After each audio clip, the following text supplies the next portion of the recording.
My husband canceled my credit cards on a Tuesday afternoon in January. I was at the grocery store, standing in line with a cart full of food for the week, when my card was declined. I tried another card. Declined. I tried the emergency card I kept for situations like this. Declined. "Ma'am, do you have another form of payment?" I felt my face flush red as the people behind me shifted impatiently. I had no cash, no other cards. I had to abandon my groceries and walk out of the store empty-handed. When I got home, Vincent was sitting at the kitchen table waiting for me. "Did you enjoy your shopping trip?" I stared at him. "You canceled my cards." "I canceled access to cards that are in my name. There's a difference. Those are our cards, our joint accounts. They're accounts I opened, with my credit. I simply decided to revoke your access."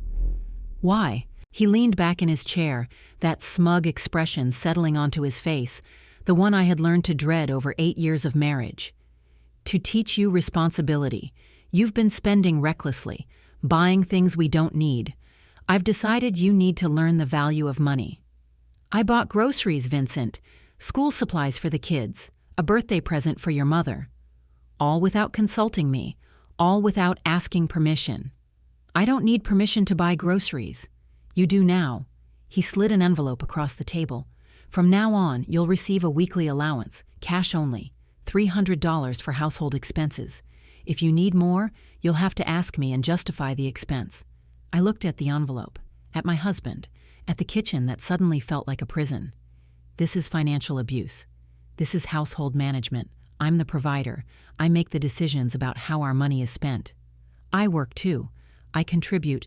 You work part-time from home. You make a fraction of what I make. That doesn't give you equal say in how we spend our money. I picked up the envelope with hands that trembled, not from fear, but from rage I couldn't afford to show. "Fine, if this is what you want." "It is." He smiled. "I'm glad you're being reasonable about this." I walked out of the kitchen without another word. He thought he was punishing me. He was actually setting me free. My name is Claudette Okafor Bennett. I am 38 years old. I was born in Camden, New Jersey, the daughter of Nigerian immigrants who built a cleaning business from nothing. My mother taught me many things about survival, about making do with less, about stretching a dollar until it screamed, about building security in secret where no one could take it away.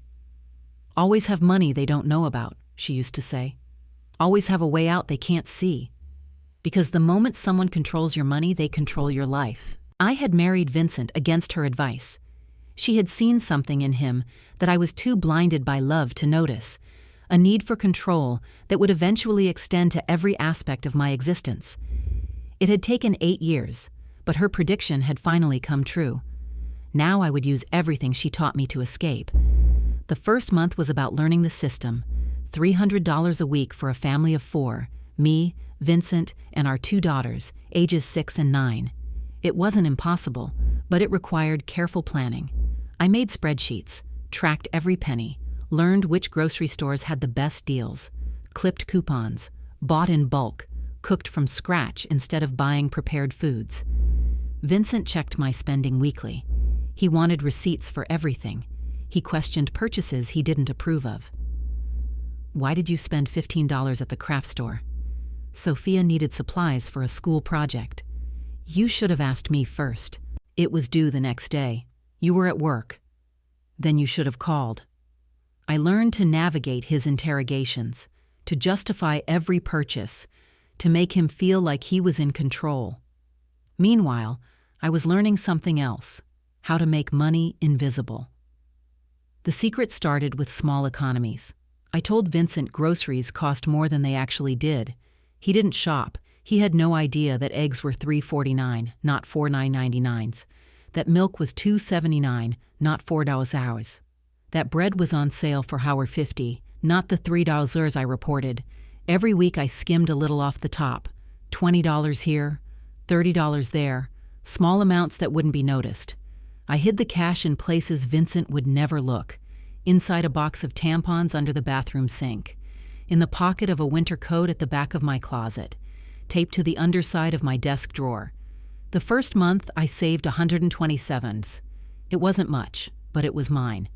The second month, I got bolder. I opened a bank account at a credit union across town, one that had no connection to any of our existing accounts. I used my mother's address for the statements. I chose paperless everything.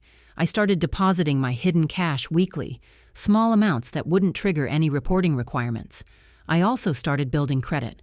I applied for a secured credit card, the kind you get with a deposit. I used my hidden savings to fund it. I made small purchases and paid them off immediately, building a credit history that existed completely separate from Vincent. He had no idea. The third month, I expanded my income. My part-time work from home was actually more flexible than Vincent realized. I was a freelance bookkeeper. I could take on clients without him knowing exactly how much I was earning. I started accepting new clients, small businesses, individual entrepreneurs, people who paid in cash or check, which I deposited directly into my secret account. I told Vincent my income had stayed the same. He didn't bother to verify. He had already decided I was financially insignificant. His condescension was my cover. The fourth month, I started planning my exit. I knew I couldn't stay in this marriage. Vincent's control had escalated from financial restriction to monitoring my phone, tracking my car, demanding to know where I was at all times. He called it concern. I called it what it was: a cage. I began researching apartments in quiet neighborhoods, places with good schools for the girls, places where I could build a new life. I also researched divorce lawyers, not to hire yet, I wasn't ready, but to understand my options, to know what I would face when the time came. I learned that in New Jersey, I was entitled to equitable distribution of marital assets. That meant even though Vincent controlled the money now, I would have claims to property and accounts accumulated during our marriage. I also learned that financial abuse was grounds for divorce, that judges looked unfavorably on spouses who restricted access to marital funds. Vincent thought he was protecting himself. He was actually building my case. The fifth month, things accelerated. Vincent's behavior became increasingly erratic. He accused me of hiding things, which of course I was, but he couldn't prove it. "Where's the $20 from last week's grocery budget?" "I bought cleaning supplies. Here's the receipt." "This receipt is for $17.43. Where's the rest?" "I put it in the household emergency fund." "What emergency fund?" "The one I told you about. In the kitchen drawer, for unexpected expenses." He checked the drawer, found the envelope I had planted with exactly $47 in it, money I had specifically set aside for him to find. "Fine, but next time tell me when you're moving money around." "Of course." He never found the real money. The $4,200 hidden in the tampon box, the $3,800 in the coat pocket, the $2,100 taped under my desk. He never found the bank account with $18,000 in it, my freelance earnings plus my skimmed savings, growing every week. He never found the credit card with a $5,000 limit, unused but ready. He saw what I wanted him to see: a defeated woman, living on an allowance, completely under his control. He couldn't see what I actually was, a woman preparing to disappear. The sixth month, I made my move. It happened on a Wednesday, a day Vincent worked late and the girls had after-school activities that wouldn't end until 6 p.m. I had 4 hours.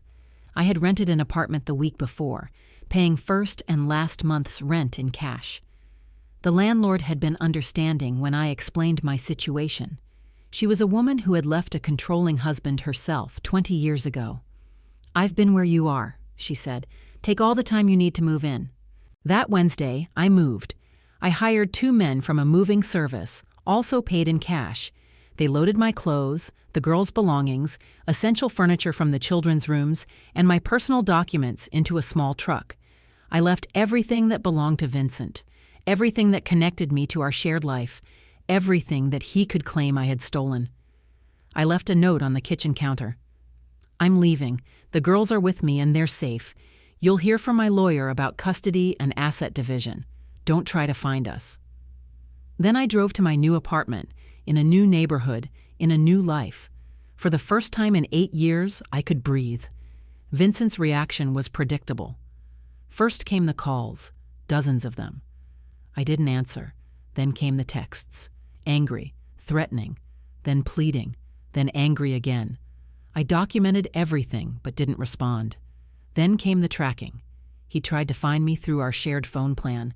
I had already switched to a prepaid phone. He tried to find me through our car's GPS. I had already disabled it. He tried to find me through my credit cards. I had no credit cards he knew about. He tried to find me through my bank accounts. My secret account was invisible to him.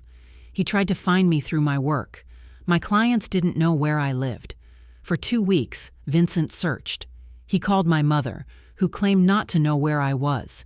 He called my friends, who had been instructed to say nothing. He called the police, who told him that an adult woman leaving her husband was not a crime. He couldn't find me. I had become invisible. The revelation came when Vincent finally hired a private investigator. The PI was thorough. He traced my movements, my finances, my communications. He found things that Vincent had never known existed. The bank account with $28,000 in it, my 6 months of savings, cash businesses payments, and careful accumulation. The credit card with a perfect payment history. The apartment I had rented and furnished, completely independent of Vincent's money. The freelance business that was earning nearly as much as my part-time job had supposedly been paying. When the PI delivered his report, Vincent called me for the first time in 3 weeks. "You had $28,000 hidden from me?" I finally answered. "Yes." "How?" "I gave you $300 a week. That's barely enough to cover groceries." "It's more than enough, actually. Groceries cost less than you think, and I have other income you didn't bother to track." "You lied to me. I survived you. There's a difference." "This is theft. You stole money from our household." "I saved money from an allowance you gave me and earned money from my own work. Nothing I took belonged to you." "I'm going to sue you. I'm going to take the girls. I'm going to destroy you." "You can try. But Vincent, I need you to understand something." "What?" "You wanted to teach me responsibility. You wanted to control my spending. You wanted me to learn the value of money." I paused. I learned how to budget down to the penny. I learned how to save without anyone noticing. I learned how to build credit and manage accounts and create financial independence. I didn't mean, you taught me how to become invisible, how to exist completely outside your control, how to build a life you couldn't touch. I smiled, even though he couldn't see it. "So, thank you, Vincent. Your lesson was exactly what I needed." I hung up. He tried to destroy me in the divorce. He really did. His lawyers argued that my hidden savings were marital property, that I had committed fraud, that I was an unfit mother who had kidnapped our children. My lawyers, paid for with money I had saved, presented a different picture: financial abuse, controlling behavior, documented evidence of Vincent's restrictions, his demands for receipts, his interrogations over every penny. They presented the texts he had sent after I left, the threats, the intimidation, the promises to make me pay. They presented the testimony of my therapist, who had been documenting the emotional abuse for 2 years. The judge was not sympathetic to Vincent. I received primary custody of our daughters. I received child support and alimony. I received a fair division of marital assets, including half of the retirement accounts and equity in the house Vincent had claimed was his. My hidden savings? The judge ruled they were my separate property, money I had earned from my own business and saved from an allowance that Vincent had voluntarily given me. The petitioner chose to restrict his wife's access to marital funds, the judge noted. He cannot now claim ownership of money she accumulated through her own resourcefulness. Vincent's face when that ruling came down was something I will treasure forever. It's been 3 years since I left. My daughters are thriving. They're in a good school, with friends who come over for play dates, in a home that feels peaceful and safe. My business has grown. I now have a full roster of clients, a proper office space, and an income that exceeds what Vincent ever gave me credit for. And I have something I never had in my marriage: freedom, financial freedom, the ability to spend money without asking permission, to save without hiding, to build without fear. My mother came to visit last month. She walked through my apartment, looked at my office, met my daughters who no longer flinched when adults raised their voices. "You did it," she said. "You got out. Because you taught me how. I taught you to have a secret fund.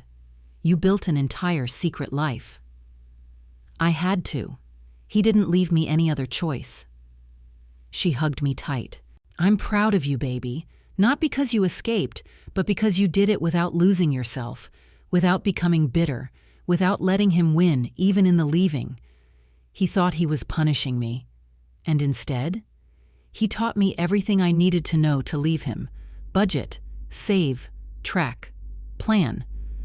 I smiled. He thought he was teaching me responsibility. He was teaching me survival. My mother laughed. "That's the thing about men like Vincent. They think control makes them powerful. They don't understand that the women they try to control are building something they can't see. And when we finally leave, they're shocked that we were never as helpless as they believed." I was never helpless. No, baby, you never were. If this story resonates with you, share it with someone who needs to hear it. Drop a comment telling me where you're watching from and whether you've ever turned someone's attempt to control you into your means of escape. Like and subscribe for more stories about survival, independence, and the power of becoming invisible. He canceled my credit cards. To teach you responsibility. He put me on a cash allowance. $300 a week. He wanted receipts for everything, so I gave him receipts. What I didn't give him, the $127 I saved the first month, the secret bank account, the hidden credit card, the freelance income he never tracked, the $28,000 I accumulated in 6 months. When I finally left, he couldn't find me. No credit cards to track, no accounts he could access, no digital footprint he could follow. He wanted to teach me responsibility. He taught me how to become invisible. Thank you, Vincent. Lesson learned.